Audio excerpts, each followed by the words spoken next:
மாப்பிள்ள நான் வண்டி எடுக்க மாப்பிள்ள எடுத்து தொலை. ஓகே மாப்பிள்ள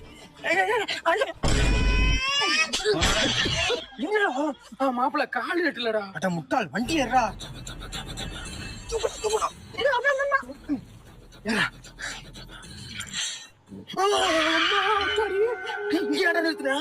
மாப்பிள்ள சாமி நல்லா கும்பிட்டுக்க மாப்பிள்ள. நம்ம போறது ஆபத்தான ஏரியா மாப்பிள்ள. அதை விட ஆபத்தான நான் போட போட